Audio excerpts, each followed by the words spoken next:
introduction starts with, I remember that one conversation. I'm glad it was a good one. Clean water, air, soil, wild and open spaces, uncontaminated foods, healthy bodies and communities. These are some of the scarce resources that come to mind when thinking about environmental issues. And yet there's another limited resource, one that's intricately tied to the environment and yet not recognized as such: voice. While there's often a cacophony of people talking, what is missing is the acknowledged voice, the one that is given an audience, allowed to be impactful and transformative in its assertions, the one that is heard. As Caldry warns, voice is in crisis. We daily witness the devastation of only a few people expressing their agendas who are able to dictate the environmental outcomes for the majority. As we maintain in this book, as voice goes, so goes the environment. This book actually came out of one of those serendipitous moments when I happened to be in the right place at the right time. I was the conference planner for the Environmental Communication Division at the National Communication Association, kind of one of our big associations in communication studies. And the theme for the conference happened to be voice. Steve DePoe, who ended up being my co-editor, approached me with the idea of turning some of the papers that we had heard into an edited volume. Upon discussion, we recognized that voice was under-theorized in our discipline. Communication studies, as many of you know, comes out of a public speaking and debate tradition. Discussions of voice had focused predominantly on public protest, political argument.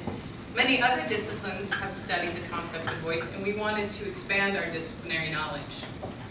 We also believed that environmental issues provided a unique perspective on voice. Eric Watts has said that voice is not simply analogous to speaking. It is the enunciation and the acknowledgement of the obligations and anxieties of living in a community with others. Following naturalist and author Aldo Leopold's example, in our book and in our thinking, we expand community to include all living things in the ecosystems they inhabit, thereby extending beyond humans both the capacity for voice and the ability for people to be an audience to diverse ways of communicating.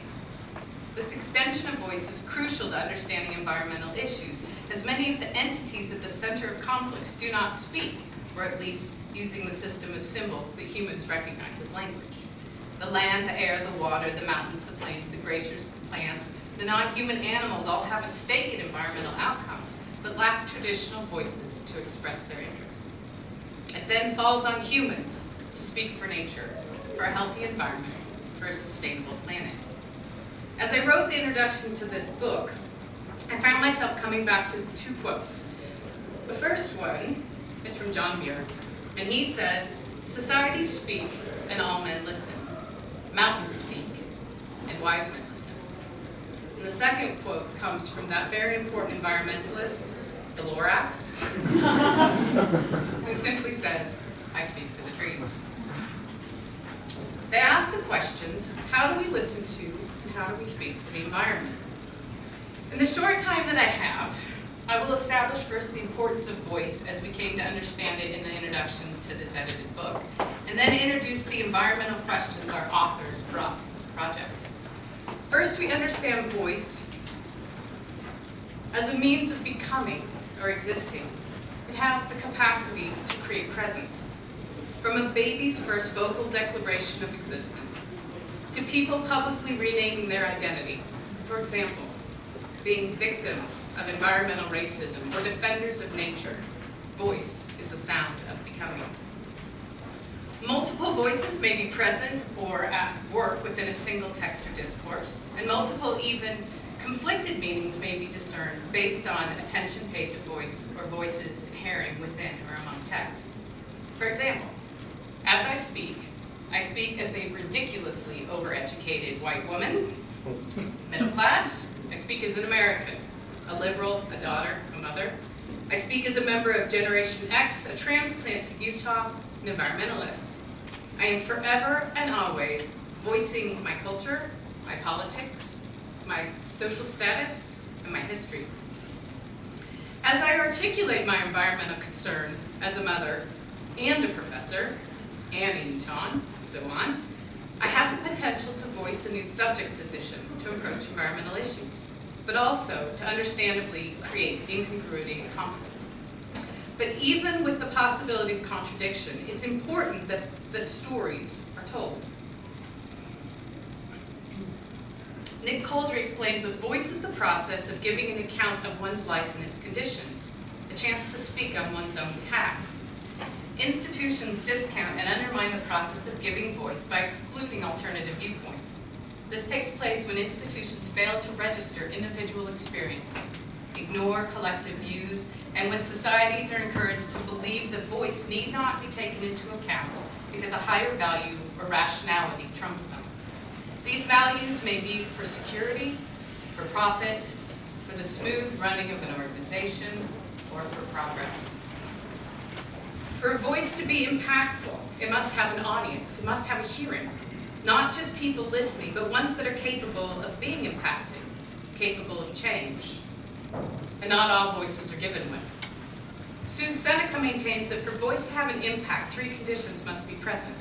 A person must have access, or the opportunity to express one's choices and opinions. They must have standing, which is the second condition. And that's the respect, the esteem, and the consideration of the person's perspectives. And finally, influence, which does not mean that the speaker's opinions or stated course of action is enacted, but that person's ideas are given equal weight as others in the decision process. So many of our current methods of giving voice allow for access. We're asked frequently, ask our opinion, to give the product a number of stars, thumbs up or thumbs down, add to a list of comments, sign our names to a petition. But in terms of impact, these lack the provisions of standing and influence. While we may state we don't like a product, we have limited options to affect the materials used to make it, how they're transported, or how the product is disposed of. The internet has vastly increased access. But standing and influence have, if anything, decreased with political decisions such as Citizens United, which give corporations the same right to free speech once held for individuals. Finally, there is a responsibility that comes with listening. As Eric Watts notes, one does not necessarily embrace the intensity of hearing another's voice. If I listen to you, if I hear you and your story, what responsibility do I have to you? Layers upon layers of social, material, and institutional barriers are put in place to limit that from happening. So in this book, we tried to maintain this complexity of voice that my co-author and I found as we were putting together this understanding of voice that would then become the introduction to our book. We created the book knowing that we were opening the discussion of voice and the environment and not coming close to having the final word. As the submissions came in, we could see how vast the discussion really was. We ended up dividing our book into 3 sections: voice and environmental advocacy, voice and consumption, and listening to non-human voices. We also wanted to perform what we were examining. So for each section, we brought in well-respected communication scholars to engage with the ideas in each section and write a reflection on what was heard, to give our authors a voice and an audience and a dialogue. We ended up with our introduction, 9 chapters, and 4 reflection pieces. Some of those topics we discussed that our authors brought in: what voices for climate change have heard, making what kinds of arguments? How do we give voice to future generations of people who will be affected by our current climate decisions? How do corporations that oppose environmental regulation get their constituents to speak with one consistent voice? How can Native Americans speak for the environment without being stereotyped as ecological Indians and not be marginalized in other non-environmental decisions? Do our food choices give voice to our environmental concerns, our decisions to maybe buy organic or shop at farmers market? And what do food producers, manufacturers, and distributors think that we are saying? How do we listen to the voice of nature? Finally, how do we speak for the trees, and the barbaloots, and the hummingfish, and the swamp stones? I ended the introduction to this book with a call to readers, which I will give that call again here. If we are going to make changes that positively impact all those within our environmental communities, we have to be able to listen to the voices of those who suffer under the current system of environmental decision-making, where economic gains are more important than human health and ecological sustainability. We have to listen to the voice of nature, which continues its unremitting distress signal that the natural systems are broken. We have to listen for the silences where there once was a voice and there is no longer. And finally, we must add our voices to that cacophony of noise that surrounds so many of our important decisions. To refuse to do so is to forfeit our power and to deny the responsibility that comes with having a voice. Thank you.